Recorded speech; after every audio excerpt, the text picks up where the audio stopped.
Hoy nos adentramos en una de las prácticas más oscuras y controversiales de la medicina moderna, la lobotomía, un procedimiento que prometía la cura de enfermedades mentales, pero que en realidad dejó un rastro de mentes rotas y vidas destruidas.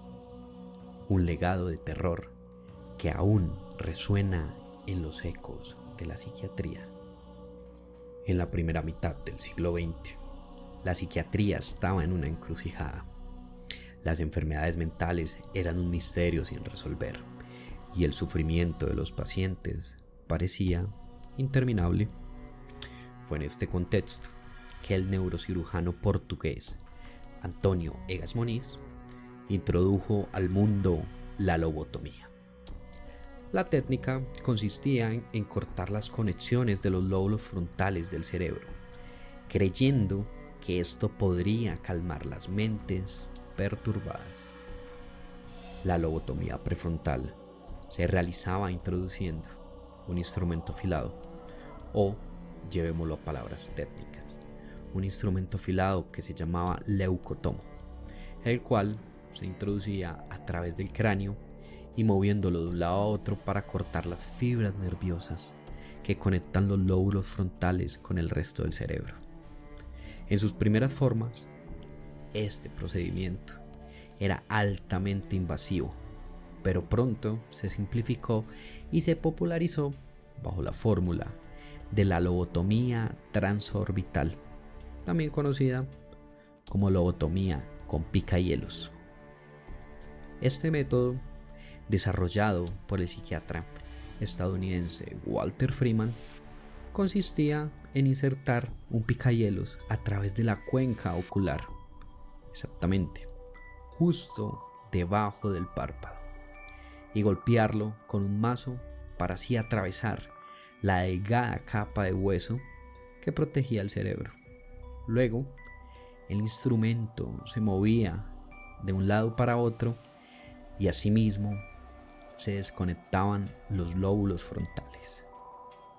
¿Qué se presenciaba con este nuevo método? Algunos médicos informaron de una aparente calma en los pacientes a los cuales se sometía a este nuevo método, que bastante revolucionario era para la época, pero que estas consecuencias fueron devastadoras.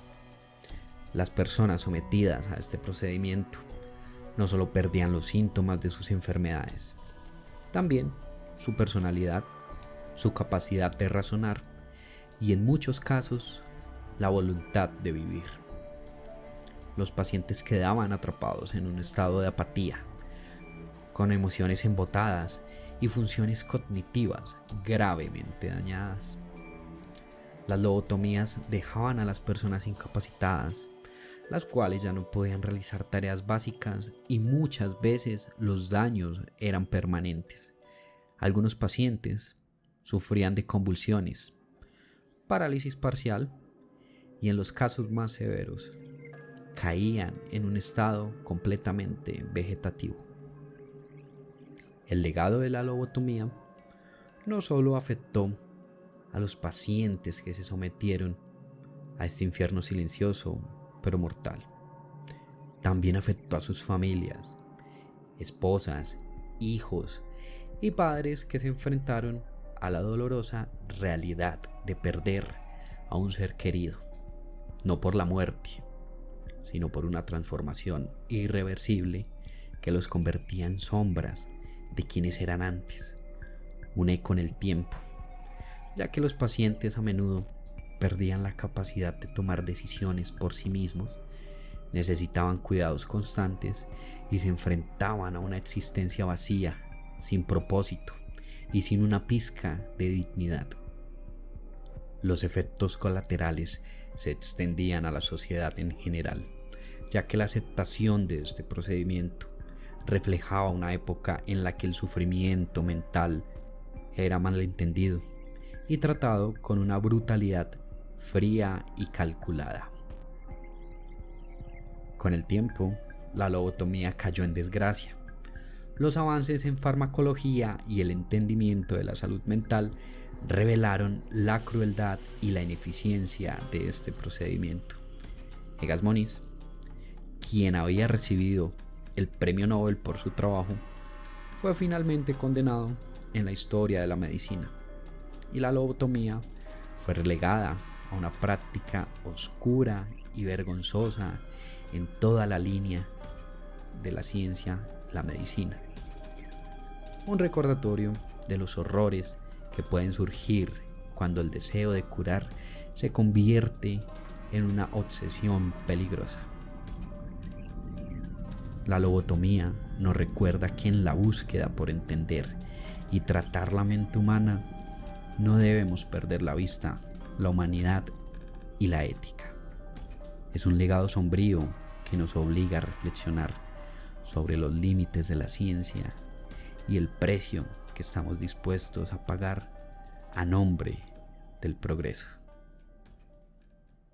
Porque a veces el verdadero terror no se encuentra en lo sobrenatural, sino en lo que somos capaces de hacer. Hasta qué punto la humanidad está dispuesta a llegar en nombre de la ciencia. Si esta historia te ha dejado reflexionar sobre los límites de la ciencia y la ética, no olvides suscribirte para más relatos que exploran los rincones más oscuros de la humanidad. Dale like, comparte y cuéntanos en los comentarios qué opinas sobre este capítulo un tanto oscuro, siniestro y bastante aterrador de la historia médica. Buenas noches.